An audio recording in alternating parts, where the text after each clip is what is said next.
Hello and welcome to Market Matters presented by MyX, and we're going to go into a journey of the world of volatility. I am Joe Tigay, former options market maker, and from the chaos of Volmageddon to today's market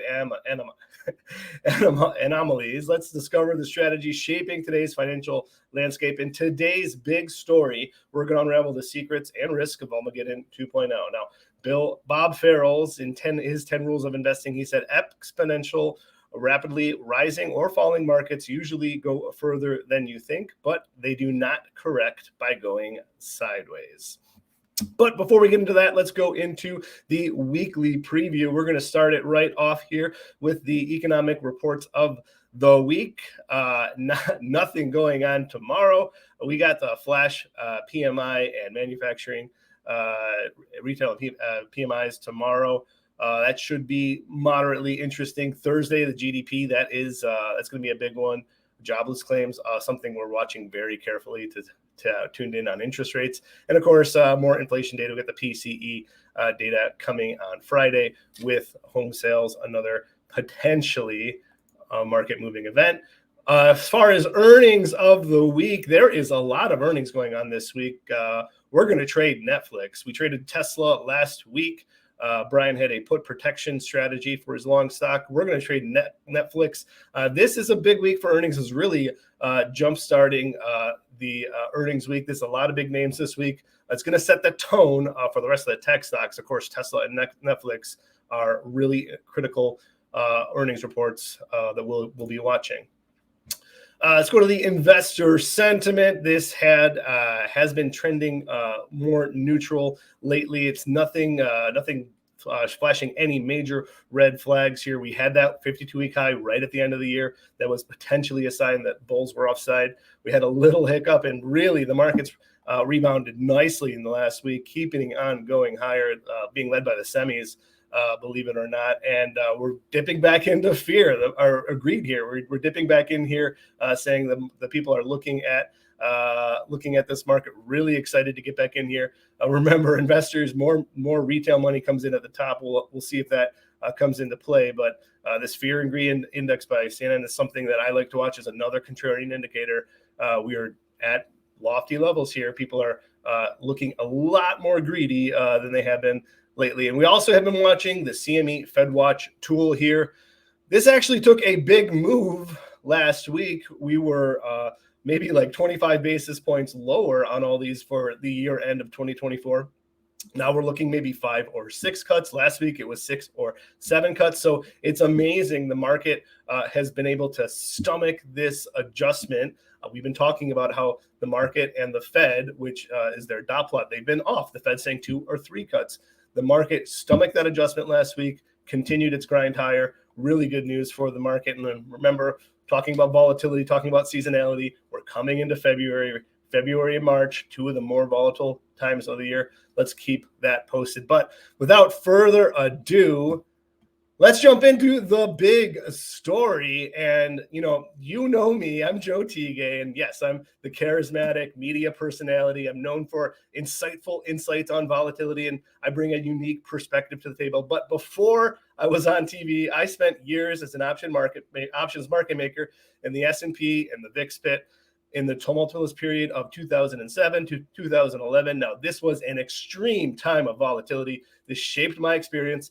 The S&P pit at the time was the world's largest open outcry pit to be trading in, just by myself. There were teams of traders. I was trading there on my own. Now, I transitioned from market making. I became a portfolio manager. I specialize in managing long volatility for clients seeking to hedge their risky assets. Now, one standout moment of my portfolio managing career came in 2018, February 5th, 2018. Remember the 5th of November. On that day, I held the single largest futures position I'd ever managed in VIX futures. I saw its value surge by over 100% in a single day. And this rise of volatility, now people want to know what happened. It was just a really complex day, a lot of things going on, but essentially people were way too piled into this short volatility trade. It was a short squeeze into a stop limit order with a short squeeze, which led to the contracts being up over 120% on the close. Now, this sent shockwaves through the financial world, resulting in significant changes in the way the volatility is traded and held in these ETFs. Now, one thing I noticed last year, though, is something strange has been going on in volatility. And let's just take a look at the spike index versus the SPY here over the past 2 years. Now, if you remember in 2022, at the start of the year, we saw a 11.5% decline. And with that, we saw a spike index rise close to 40. It was about 39 on that peak there. So we had a huge spike in the spike index. Last year in October, another volatile time of the year, we saw the S&P 500, the SPY, down 9.7%. Yet we only saw the spike index go up to about 24. So what is going on? Something different is happening here. And in reality, what's going on here is there is a absolute explosion, a surge in option selling ETFs. So they are just booming out there. There's a QYLD, there's the JEPI. There's a ton of new strategies out there to just want to collect income using options. Now, if you go back in time throughout the eras of volatility trading, my partner, Luke Rubari, he was a specialist on one of the largest pits in the SIBO in the 90s, the .com era. And the way firms treated volatility at that time was, well, I'm just going to trade my way out of it. I'm going to buy stocks low, sell stocks high. I'm going to take advantage of volatility that way. And that worked very well during the .com boom era. But you can imagine stocks don't always go up. The buy the dip doesn't always work. And following that crash of the .com, the new prevailing wisdom was, we need to have tail risk. The Nassim Talebs of the world were out there saying, buy puts, buy tail risk. We need protection to the downside. Well, that became extremely expensive. Now, this worked to my benefit as a market maker in the S&P pit and the VIX pit. My partner, Brian Stutland, an early adapter to VIX options, came in there, take the other side of this trade, happily selling tail risk, collecting that premium. It's a great spot to be in as a market maker when you have your opponent, your opposing party wants to lose on that trade so that their other trade remains safe. So this was just known over time to just lose money consistently. And by the time 2008 rolled around, well, wow, you didn't get anything for owning this tail risk because the decay of owning these options was just so costly. You wiped out all of your gains in 2007 that you would have potentially had. So flash forward to now, where now the new thing post the Bernanke put is to say the way to use options is to use it to collect income. Now, the first way had its flaws. The second way had its flaws, as we can see. The third way isn't going to turn out to be an event that will have its flaws. We'll wait and see. But one thing I can say for certain is it is a very attractive time right now to be hedging with long volatility. Volatility is suppressed, as I discussed earlier. It's suppressed because market makers, no orders are coming into that pit. They're going to be selling volatility. They're going to sell volatility ahead of it. They want to have short volatility on their books so they can buy it back at a lower price later. That's keeping volatility low. Now, at some point, this will unwind. If the market has a sharp correction quickly, some of these big banks, these financial institutions will have to unwind some of these trades. This might lead into exasperating these losses. So that is the trade of the day. If you want the big story, if you want more on that, if you want more info on that, if you want a way to trade that, I encourage you to check out equityarmor.com. Look at some of our strategies. We have long volatility strategies, which take the opposing side of a lot of that volatility selling trades. So let's go to the trade ideas of the week. Netflix, I mentioned, has earnings coming up. It has been in a fantastic run since it broke down in 2022 here. Had a bad earnings event, and we're getting very close to where we were on that breakdown. It's had to recover basically all of those losses there. We're right at the top of this trend line. I am a little nervous. Now, if you look underneath the hood here on the volatility surface, we're seeing that the implied one-day move is about 7.5%. The average move is actually 10%. This seems like an attractive time to buy some volatility, especially looking for some protection to the downside.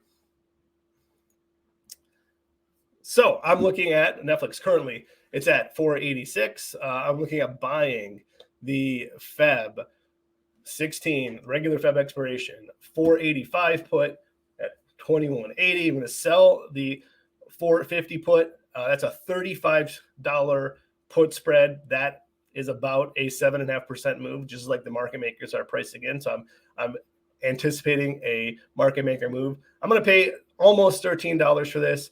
I can close to double my money if it does go all the way down to the bottom there. So that is what I'm looking at in Netflix ahead of earnings, just some protection. I think volatility is a little bit cheaper than it could otherwise be. And I am very happy to put some protection on into earnings. Let's move on to the question of the day. Last week, Brian traded Tesla, put protection strategy. He was just looking at this chart saying, oh, we got some lower highs here. 220 seems to be a magnet. Brian's trade was to buy the 220, 200 put spread, pay 630. That can turn into $20, of course, max profit of almost $14. Right now, ahead of earnings, that trade is gone Brian's way. It's almost $11 now, so he's got a $5 profit here.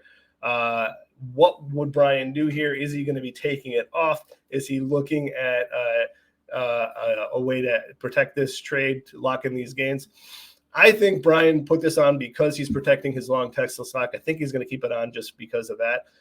If he wanted to adjust it in any fashion, maybe he can sell an extreme downside put just to collect some of that profit that he's made on that. But, maybe a downside put spread, something like the 170, 150 put spread could be in order. But that said, I think Brian is happy that he's up money, but he's going to stick through it through earnings because he is still protecting his stock on that trade. All right. And we will be moving it into options 101. Options 101. What are option synthetics? Ever heard of option synthetics? Well, it's a powerful strategy combining calls, puts, and the underlying asset to replace a different position. Why bother? Well, for options traders with complex positions, it's a seamless way to manage risk. Plus, it's a savvy move for those looking to protect concentrating stock holdings without triggering a taxable event. Now, let's consider a synthetic long put. Now, remember, any synthetic long position is going to take the long of the opposing option position. So a synthetic long put is going to include a long call. A synthetic long call is going to include a long put. So a long put is a long call plus a short stock. You can visualize it here. Long call, short stock, that balances each other out into the long put. Beautiful. And synthetic short call is a short put plus short stock.